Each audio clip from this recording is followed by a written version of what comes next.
ಅಲ್ಲ ಕಣೋ, ಅಷ್ಟು ಕಷ್ಟಪಟ್ಟು ಡಾಕ್ಟ್ರ್ ಓದಿ ಯಾವುದೋ ಹಳ್ಳಿಗೆ ಹೋಗಿ ಕ್ಲಿನಿಕ್ ಇಡ್ತೀನಿ ಅಂತೀಯಲ್ಲ, ಹಳ್ಳಿ ಜನ ಕೊಡೋ ಚಿಲ್ಲರೆ ಕಾಸು ನೀನು ಊಟಕ್ಕೂ ಸಾಲಲ್ಲ ಗೊತ್ತಾ? ಇವಾಗಲೇ ಇರೋ ಆಸ್ತಿನ ಮಾರಿ MBBS ಮುಗಿಸಿದ್ಯಾ. ನಮ್ಮ ಅಪ್ಪನ ಹಾಸ್ಪಿಟಲೇ ಕೆಲಸ ಮಾಡು, ಲಕ್ಷ ಲಕ್ಷ ಕೊಡ್ತಾರೆ.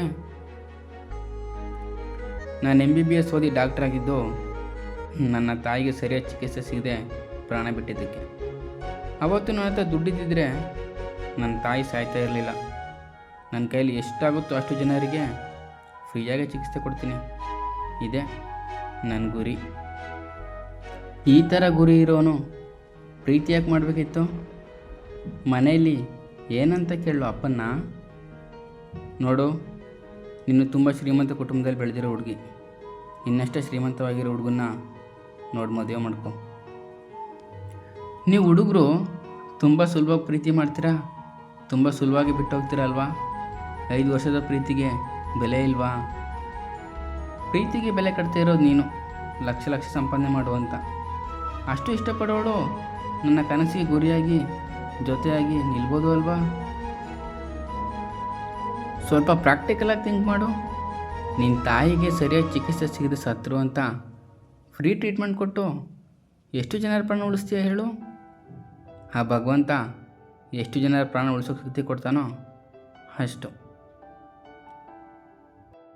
ನಾವು ಹುಡುಗಿರು ಇಷ್ಟಪಟ್ಟಿರೋ ಹುಡುಗನಿಗೋಸ್ಕರ ಅಪ್ಪ ಅಮ್ಮ ಸಂಬಂಧ ಎಲ್ಲ ಬಿಟ್ಟು ಬರ್ತೀವಿ.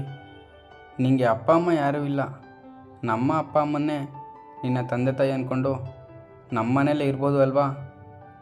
ಇವತ್ತಿಗೂ ನಿನ್ನ ತಂದೆ ತಾಯಿ ನನಗೂ ತಂದೆ ತಾಯಿನೇ.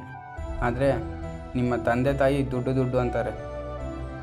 ನನ್ನ ಪ್ರೀತಿ ವಿಚಾರ ಗೊತ್ತಾದರೂ ಒಬ್ಬಳೇ ಮಗಳು, ಕೋಟಿ ಕೋಟಿ ಆಸ್ತಿನ ಲೂಟಿ ಮಾಡೋಕ್ಕೆ ಪ್ರೀತಿ ಮಾಡಿದ್ದಾನೆ ಅಂತಾನೆ ಹೇಳೋದವರು.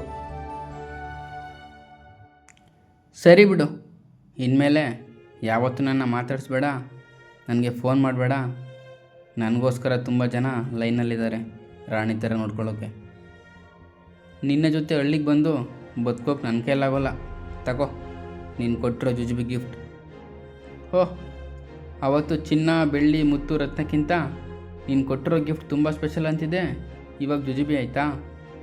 ಇವತ್ತು ಗಿಫ್ಟ್ನ ಜುಜುಬಿ ಅಂದೋಳು ನಾಳೆ ನನ್ನ ಜುಜುಬಿ ಅಂತಲೇ ಅಂತೀಯ ಬಿಡು. ಎನಿವೇಸ್, ಒಳ್ಳೆಯದಾಗಲಿ.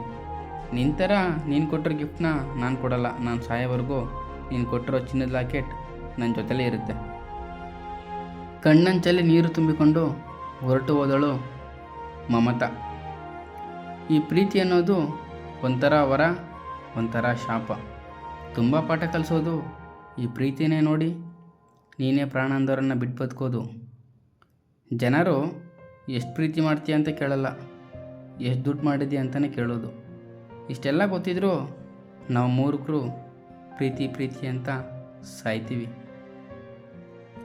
ಬಿಟ್ಟು ಹೋದಳು ನೋಡು, ಕೊಟ್ಟ ಮಾತನ್ನು ಧಿಕ್ಕರಿಸಿ, ಹೃದಯದಲ್ಲಿದ್ದ ಪ್ರೀತಿಯ ಗೂಡನ್ನು ಕತ್ತರಿಸಿ, ಹೋದವಳು ಹೋಗಲಿ ಬಿಡು, ಹುಟ್ಟಿದಾಗಿನಿಂದ ನಂದು ಒಬ್ಬೊಂಟಿ ಪಾಡು, ಸಾಗುವೆ ಒಂಟಿಯಾಗೆ, ಯಾರ ಸಹವಾಸವು ಬೇಡ ನನಗೆ.